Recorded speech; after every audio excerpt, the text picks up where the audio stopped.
Kamusta ang all?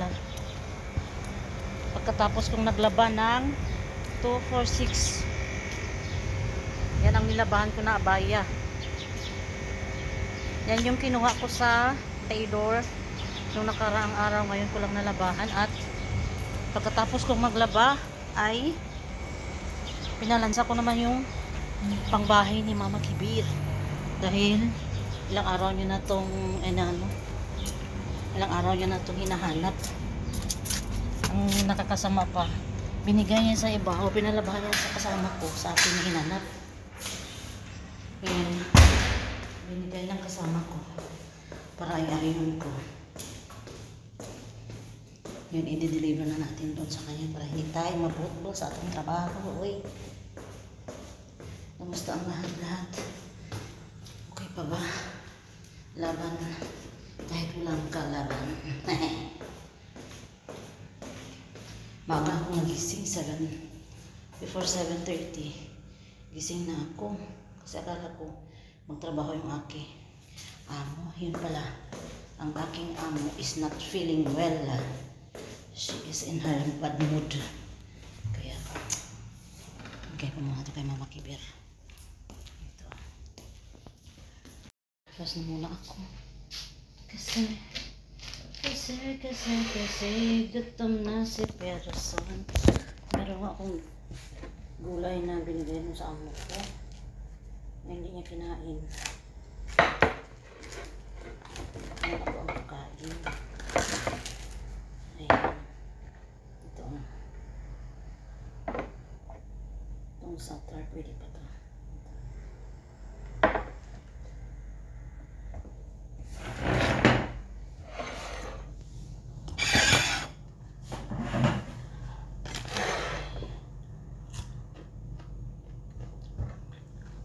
Sayang ka po. Hindi ko nakiya. Maaga siya nagising pero hindi ako makatulog. ito na yung ating eyeglasses. Tiyan. Ito ay made in Italy. Okay.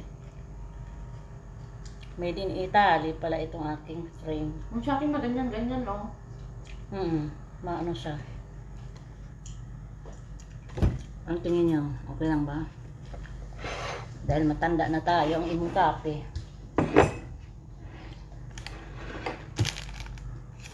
May pickle ako dito. May bread tayo dito. Ay, naku, ang lamig. Parang mairip.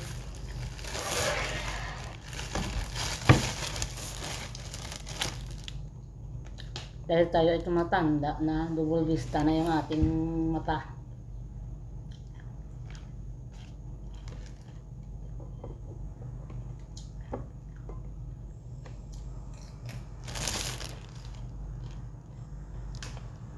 Time check dito is 10 to 11.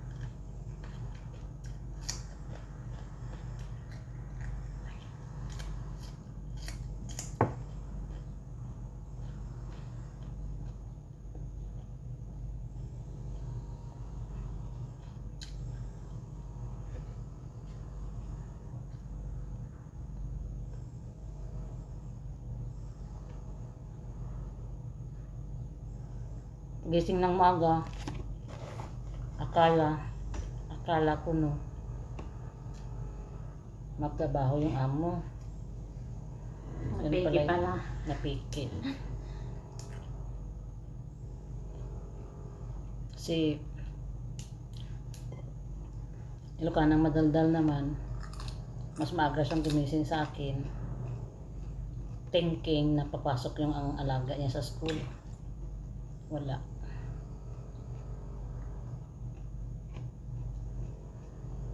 Nabudol kaming araw na to.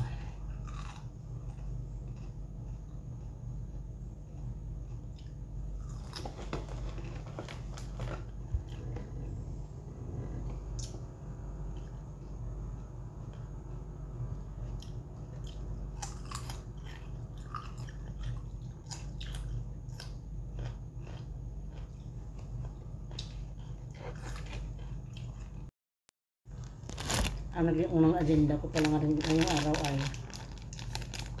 nag-exercise ang person. Exercise ka? Tapos naglaba. Tinawag ng amo, nag-prepare ng breakfast. Pinatuloy ang paglaba ng abaya. Tapos ng abaya Paligo pa kayo. ay ayun. Tuloy na. Bakit bari mo kayo ng bayad hindi man nagpapalit ng ganyan? Ng frame? Sino? Si ate. Baka na ba sa kanya? Sabi ng 25.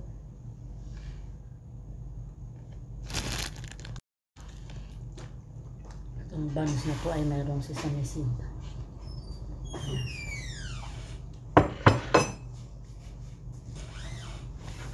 Dito ka nang umupo.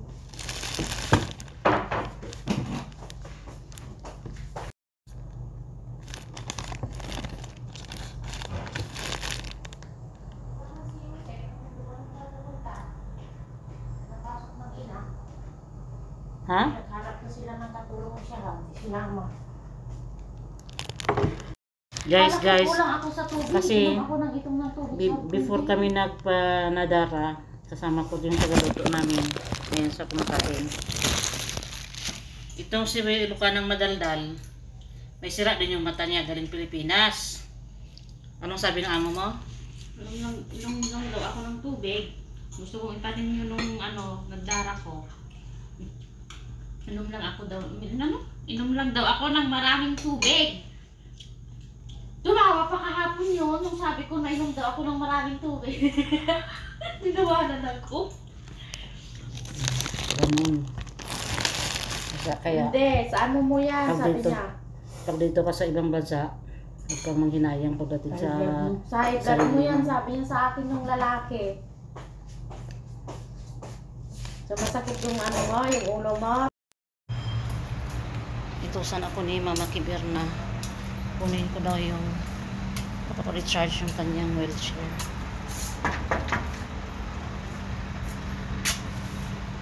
Papa-open natin yung sasakyan. Please open the Sierra ba maganda na? Dabba. I will get the wheelchair. Kunin natin yung wheelchair niya.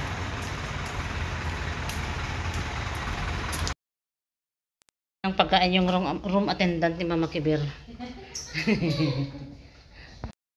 Ayun na, na-charge na yung kanyang wheelchair. Baka aalis na siya kasi pina-charge niya.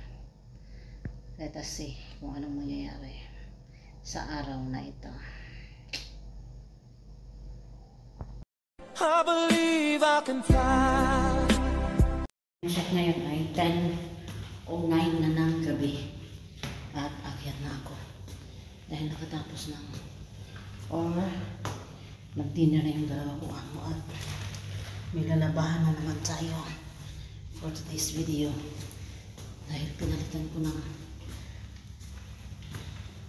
ang bed ni Mama Kibir ng bed sheets at saka yung one set niya. Kaya labahan natin para kung magsabi na lang siya na palitan sa sunod ay ready na yung kanyang gamit.